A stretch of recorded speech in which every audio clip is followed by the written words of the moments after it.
The housing market, along with the current economy, is going like gangbusters. It's really good right now. So why would anybody be afraid to buy a house? Why wouldn't they want to just get in the market? Well, I think people of more modest means, just not low income, but just not on the higher income levels, are finding it very difficult to find properties, and they are really afraid, thinking that different mindsets that really create fear as to why they're not getting into the housing market. So my guest today is the perfect person to talk to about fear. She has written a book called Fear Busting: 15 Ways to Push Past Fear. And she's also an international speaker and a life coach and a successful author. So she's going to talk about her own journey, about fear, and really we can relate that to real estate and talk about specific tips on really the mindset of pushing past that fear when it's really to your benefit. So welcome, Lucetta Zaytoun. Thank you, Patti. Thank you so much for having me. I'm honored to be on your show. Well, thanks so much. You are just like the perfect person to talk about fear, because I know not only have you written a book about fear and really have had this amazing journey, but just in general, if you could kind of share your story, because I know fear is really one of those things that's universal. It affects so many things in our lives. I mean, even buying real estate. So what brought you to the point where you could really push past your own fear? Well, it's a bit of a crazy story, but after I raised 6 children and launched them out into the world, I discovered my husband had fallen in love with another woman. And I just hit the floor and curled up in the fetal position for about 6 months. I was so devastated. You know, raising kids all those years, I sat on boards, I volunteered, I did all kinds of things. But I didn't earn a single penny. I didn't save anything back for myself. I had no kind of career, and suddenly I needed one. And I didn't even know who I was, not as a spouse or a mother. And I was just freaked out completely until I had this amazing aha one night. In the middle of the night, I just bolted upright and I was like, wait a minute, I don't have to stay here. I don't have to stay in this town. The kids are grown and gone. I can't heal here. I don't even know who I am. How am I going to figure out what I'm going to do with the rest of my life if I don't even know who I am? So that led me, Patti, to put everything I owned in storage, sell my car, shut down my phone, and I traveled in developing countries by myself for a year. That's just crazy. It was crazy. And, you know, when I left, I thought I was being weak and cowardly because I literally just ran away to the other side of the world. But crazy things happened out there too, without intending to. While out there, even though I was deathly afraid of heights, I ended up jumping off the world's highest bungee bridge. Wow. Crazy. That was in Africa. I got French kissed by a giraffe. Okay. What does that mean? I got abducted for a minute and ate a tarantula in Cambodia. Like, all kinds of crazy things happened. But the biggest thing was I did have time to heal, but also almost every single day I was having to push past fear because I was out there alone, traveling in countries where, you know, in the beginning I didn't speak the language, I didn't know the cultures. I was just a woman alone traveling. And so I ended up pushing past just about every fear imaginable. And when I got back in the country, that's when I became a certified life and leadership coach and wrote the book about the journey and I have become an expert in fear busting and pushing past fear. Well, wait a minute. Let me back up. You ate a tarantula? Like is that what you said? That is what I said. And, you know, in Cambodia, they eat everything. I ate fried ants, fried crickets. When the tarantula came up, Like the legs were fried and crispy, but when I bit into the body of it, it was Ew, that sounds mushy. terrible. Oh, I just gagged it out. That But, sounds absolutely horrible. at that point, that was about a year in. At that point, I just got to a point in my life where I was saying yes to everything because I felt like, I may never get this opportunity again. And I'm pushing past my fears because I used to have a real fear of spiders when I was a kid. I couldn't believe I ate a tarantula. But, at this point, I was just saying yes to every experience and every opportunity. And that's what helped me learn to push past my fears. Well, that's a really good way to look at things, to think about, really saying yes to everything, to not being afraid, or, well, I should say really probably being afraid, but at the same time, And doing it uh, anyway. yeah, being Yes. afraid and doing it anyway. Yeah. Yes. So, okay. So if you're a person and you'd really like to buy a house and you've been thinking about it and you'd love to, but you really, you feel like you can't afford a house. What would you, now I can give some tips on, like, what I always tell buyers is, look, if you're thinking you can't afford it, there's one way to find out. First, talk to a really good lender, and any good realtor in an area will tell you 2 or 3 lenders you can call that they know are really good. That's either the first place. But if you don't even want to start there, if you want to just go on, Zillow.com, realtor.com has a really good affordability, mortgage calculator. And you can literally go in there and plug in things like, what your income is, how much down payment. And if you have 0 down payment, you can put that in. If you have, $5,000 or whatever it may be, you can put that in, put your income, and then what your debt is per month. So like if you have $200 in student loans and $300 in a car loan, okay, that's $500 monthly debt. That's what you would put in there. And then it'll spit out a number of what you qualify for and what your payments would be based on the current interest rate and, like average. And then for your area, because you put in what area you're looking, what the including homeowners insurance and the property taxes based on that area. So it's really an efficient way. So those are kind of technical ways, that very specific ways for a buyer to go on, get the information, and see what they actually can afford and that they can actually afford. But what I find is, that's all very clinical and it makes perfect sense. But a lot of times it's not about what makes perfect sense. It's more about the psychology, the mindset of, how people go through life, and they're just so afraid of making that commitment. And, like once they buy a house, they're stuck or something. So how would you, as a life coach, how would you advise somebody in that situation? Well, one of the talks I get hired for the most is fear is stupid 98% of the time.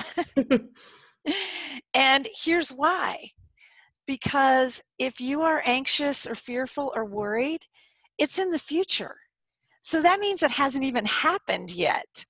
And so that means if it hasn't happened yet, we're making up a story. And as humans, we always go to worst case scenario. And the truth is, statistically, worst case scenario almost never happens. So, what I recommend is, if you're going to make up a story about it, why not go to best case scenario and live in that energy instead? Just stop yourself when you're feeling that fear or that worry and go, wait a minute, what is this story I'm making up in my head? And how can I switch this around? Because then you will switch from the cortisol in your brain, which is, the anxiety worry hormone. You could even switch that into adrenaline and be excited about what's going to happen. Because, excuse me, because, and here's the other thing, Patti, is that because your audience is here and watching this today and living and breathing, it means even if something does happen on that decision, they're going to be able to figure it out and handle it. Because you're living and breathing today, it means tragic things, discouraging things, weird things, awful things have already happened in your life, because that's what happens to us humans. But you handled it. And we are creative and intelligent and resourceful.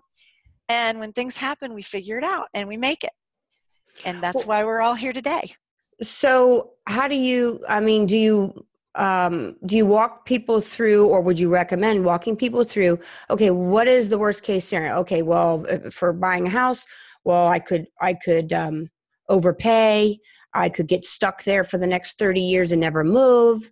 I could, find myself where I can't make the mortgage payments. Do you do that? And then do you then flip it to what you were just talking about, like the best case scenario? Hey, no one can ever raise my rent. No one can tell me I can't paint it purple unless you have like an HOA, homeowners association, saying you can't do that. I mean, is that what you do? Kind of walk them through that so they can see that those Yes. fears are, you know. Yes, and also to see the joy of owning your own home, because you can make improvements that you want, changes that you want in your own home. And I say this because I'm renting. This is a rental that I'm in right now. And I look back at that and I wish now, when I got back in the country, I wish I had bought a home. But I was thinking, oh, I can't buy a home right now. I don't really know where I'm going to settle. And like you said, I thought I was going to get stuck. And then now that we're having this conversation, I'm realizing I'm in this town for those 7 years. Why did I think I'm here, but I've been renting, which means I've been just throwing my money away, paying my landlord's mortgage for him. And I can't make any improvements to the house or changes or that sort of thing. And when I look back on it now, I wish I had purchased, because then I would have something that was mine and I would be putting my money in a solid investment. Hmm. Yeah, that makes total sense. And it makes sense that what you were thinking, that you didn't know where you wanted to go, which that makes sense. If you don't know where you want to go and you're in a state of flux, like you were in throughout some of your journey, that makes sense that you would want to figure that out. And then once you're, pretty sure, hey, this is where I want to stay, or this is a nice area, then, go ahead and make that leap. And I think people forget you can always sell the house too, I Yeah. mean, not necessarily right away, sure, that's true, because you have selling fees. And you have to wait a little bit of time usually for some appreciation to occur. But at the same time, it doesn't usually take that long. And in fact, I've got a rental property that actually my mom owns and that I manage for her. And the tenants just moved out. They've been there 7 years, and they were military, which we have a lot in this area. And I can totally understand why military personnel would want to rent, because they're only typically in an area for 3 or 4 years, depending on their tour. Now, this particular gentleman was here for 7 years. So he rented my mom's property for 7 years. And I was thinking, and he just recently moved out, and I thought, wow, he was a great tenant, fantastic tenant for my mom. So it was a win-win. But at the same time, I was thinking, he could have bought 7 years ago and actually Yeah. done well, but no one has a crystal ball. So you never know. I mean, look at the market when it imploded in 2007 or 8. So I think so. I mean, is there advice you would give as far as when people, because you don't have a crystal ball on how things are going to play out, and taking that leap of faith or taking that risk, are there tips that you give for that? Yes. Actually, even if you are sitting in your comfort zone, you still don't know how things are going to play out, because your comfort zone is not all it's cracked up to be. Things could still happen. Things could happen with me renting. The bottom could fall out, my income could go down, or, there's no telling what can happen. Mm-hmm. Even if you think you're comfortable and you're settled right where you are, you don't know what's going to happen. And so if you're going to have to deal with things as they happen, why not do that while you're going after your dreams? And your dream of owning your own home is just fantastic. Why not go after it? Because your comfort zone is not always comfortable. Well, that makes a lot of sense that so you kind of, if you think about your comfort zone, that we all like to feel safe and secure and obviously comfortable. So if you're looking at it from that perspective, but maybe from the perspective of, well, you have more to lose by not doing something, that by staying in your comfort zone and not branching out, you're kind of no risk, no reward principle. Right. I mean, Very good. And I know that women don't generally buy their own homes either. Isn't that right, Patty? Aren't they yep. statistically, they Yeah. don't do that? Well, we are seeing a rise in women, and especially millennial women, that are, much more likely than, 30 years ago, maybe even 20 years ago, Yeah. as far as buying a home by themselves. So we do see that. What I see is in investment properties. I don't see many women at all in the investment property world, where Oh, women are afraid to venture out like a lot of men do. Men typically don't have any qualms about it on average. If they want to buy investment property, they just go do it. They just think to themselves, well, I'll figure this out. I'll get a partner, or I'll get the cash, and I'll do a home equity line of credit, and I'll do these different things in order to afford it. And and I don't mean to say all men or all women, that's not the case, but in general principles of what I see personally, is men are a little more adventurous. I'd say women are a little more conservative with their finances, I think. And I think that is statistically borne out. That's not just something that I notice. I think there's been a lot of studies that have shown that even just not just in real estate, but in stocks and bonds, as investors, women tend to think long term and more conservatively. But women, yes, are more afraid of entering into, on average, the investment, buying property to flip them, to hold them as rental properties like my mom does, that kind of thing. So I don't know what you would right. recommend. I don't know if are things that you specifically would recommend to, or maybe are there things that you advise a little more, if they're a woman client versus a male client? Does that make any difference? Well, it probably doesn't make so much difference, although, because we're all humans. But here's the thing, culturally, we got handed down that, the men were the providers, the women stayed home, took care of the children. And this is just like a generation or so ago.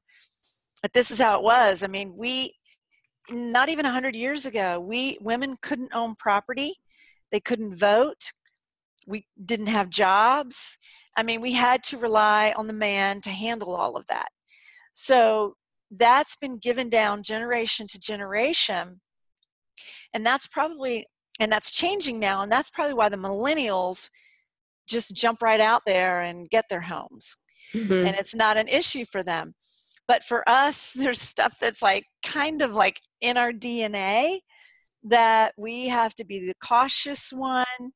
We're, we have to, as women, we have to learn to be bold in our lives, because we're changing things now. Our whole world is different. We can own property now. We can own our own business.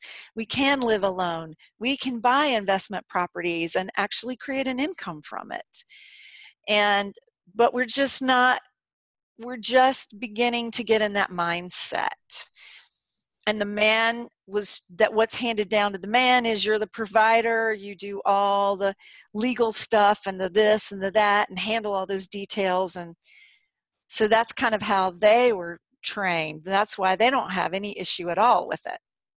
Well, and I find that for myself personally, that the more I push myself, whether it's through my podcast and talking to such amazing people like you, Lucetta, but just in general, I find that, and maybe it's, once you hit a certain age, and I think over 40 is typically where people kind of start to kind of spread their wings a little more. You kind of feel like, well, I have nothing to lose. I'm going to go for it.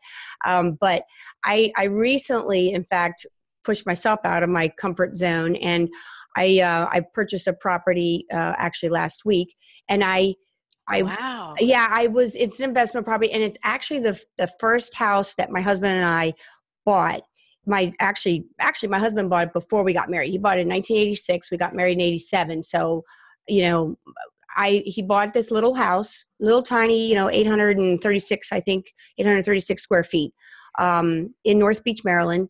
So he bought this house and we sold it. We kept it. We moved there twice originally, and then we moved back to another area. Then we moved back to the property. So we lived there a couple different times in like maybe a 10, 12-year span of time. Then we sold the property in 1999. And then the people that bought the property from us almost 20 years ago now, they got it foreclosed. So I had heard about it. I saw it, and I saw that it was, had the stickers on the windows and the door and all that stuff. And I thought, oh, I really want to buy this property. I don't know why, I had this emotional attachment to it. Nice. And it's just a little place too. So it wasn't overwhelming like a big, huge place. So I thought it clearly needed work just from the outside. And, you can't, when you buy like a auction house like this, and it was auctioned off at the courthouse steps, you can't go in it ahead of time. So but I knew the house. So that helped me just thinking, but to be honest with you, Lucetta, I had no idea what I was doing. I've never bought a house that way. I've bought investment property online auctions, through online auctions, and I've also bought foreclosures where it was listed by a realtor. So, those are the ways I've bought those types of investment properties. But I've never bought one at the courthouse steps. So I had heard about it from another realtor friend of mine that it was being auctioned off at the courthouse, and so she sent me the advertisement in the newspaper, and so I looked at all the terms. I had to show up with a $5,000 check, cashier's check made out to myself. So then you sign over, and if you're the winning bid. So, and if you're not, obviously you just take the check back to the bank. But so I showed up, and there was like maybe, I don't know, 10 other people there to bid on my old house. So I thought, oh, this is interesting. I was the only woman there, and all these men, different races, ages, very different looking, one from the other. And the auctioneer with his, how they talk really fast, and 81, 82, 83, and they go, really fast like that. And I was like, wow, this is a trip. And so then, originally I was holding up the cashier's check as my way of letting them know, yes, okay, I'm bidding. Then after a while, then it's just a head nod because it keeps going. So, and then I was it, and it came down to me and one other guy, and I kept thinking, can you please just go away? I mean, I'm clearly going to get this house. I was determined. And I actually don't think that I overpaid. I actually think I got a good price for it. So I'm tickled pink. But he did drive it up. I mean, to be honest with you, if he would have just backed off a little sooner, I would have even gotten a better deal. But I think that is one of those things that I had no idea what I was doing. Yeah. I was very nervous about it. But I just was determined. I just thought, no, this is too cool of an opportunity for me to buy back my first home with John, and for us to then redo it all over again. And in fact, since I've been in the house, obviously, since then. And when I went through it, it was so weird. Lucetta, it was like a time warp. The carpet that John had laid, back in the 90s, still there. The ceramic tile in the kitchen, still there. The hunter green countertops, still there. I mean, the whole thing was like, how weird. And it was like all these memories just came flooding back. Like, it was just very cool. So it's like what you were saying before about if you just think about what could happen, what are all the possibilities? Yeah. So even though you're scared to death to take that risk, and now I know I got to spend money on it. I know I got to then get it fixed up. I'm going to hold it. So then I got to get a good tenant for it. So I got a lot of work to do ahead of me, plus risk and time and money. but the reward is sweet. So Yes. And the thing is, Patti, you made such a good point. You had never done it before, and it scared you because you didn't even know the process and you didn't know what was going to happen. So you never bought anything on the courthouse steps. But the thing is, you pushed past that fear and went after that desire of yours, and you figured it out. You figured it out as you went. And that's another thing that we do in our minds. We just get so overwhelmed because we just see that big picture. And all you really need to do is take the next best step. Like, yeah, and keep people around you too that support you. Like my husband, thankfully, he's like, "Hey, whatever you want to do, go. You know, I support you. Whatever you want to go do it. Just don't pay over X." And I'm like, "Oh, okay." So, which I did. I did pay a little over X, but I just was like, you know, I do think that you need people in your life, and make sure that you surround yourself with people that'll support you, that you can support as well, and they'll let you live your dreams and you let them, so that you're not having a lot of naysayers in your life bogging you down or trying to keep right. you down for some reason. And that's another thing that I work with my people on. And that is, if you have a dream, a big dream like that, or a goal that you want to go after, then you only want to share that with the people in your life that really seriously have your back. Because, we do have people in our lives, they may mean to love us, but when we walk away from them, we don't feel like a 10. We just don't feel good. And so you only want to share that with people who really have your back, because then they're going to pump you up about it. And those other people are going to be the naysayers, and they could squelch that dream for you before you even get it launched. And So and it's sad, but that could even be a spouse or a family member, or just, really close lifelong friend, or a sibling. But so only share what you have to share with that person, as little as possible. And then go and share with the people who have your back. And that could even be the barista at the coffee shop you go to every day. Because the barista should be like, yes, go go for do it. it. Get that house, and you'll be Eat the pumped up. tarantula. And you'll be pumped up and excited. And another thing to understand is that right before you take that leap of faith, and maybe this happened to you right before you went to the courthouse steps, right before you're about to push past fear, that's when resistance sets in. And you're going to say to yourself, what am I doing this for? Oh my gosh. Like, I just jumped out of an airplane last weekend for the first time ever. And on the way up, resistance set in. I was like, why did I set this up? What am I doing? I'm crazy. What is going on? But just understand that that is normal. Right before you go in, it's going to flare up. And just tell yourself, all right, resistance, you're there. You're flaring up, but I still want this. And I'm going to push past this fear anyway. Well, I think that's just fantastic advice, and I hope that people will take this as, just really a motivation to realize that fear is normal, like you just said. It's a normal part of life. It's what protects us from being too stupid. But in and of itself, it can be stupid, and it can hold us back if we don't if we're not careful. Yes. So, well, how can people find you so they can, I know you've got all kinds of great, you got great books. I know you wrote a memoir, so can you buy your books on Amazon? Yes. Both of the books are on Amazon. You can just put my name in on Amazon and they'll come up. But the memoir is titled, It's Already Tomorrow Here. And the subtitle is Never Underestimate the Power of Running Away. Because that's I what I love did. it. And then the other book, oh, and the memoir is also on Audible if you like to listen to the books, and I read it. So you'll hear my story in Great. my own voice. The other book, the Fear Busting book, is also on Amazon, and you can find it there as well.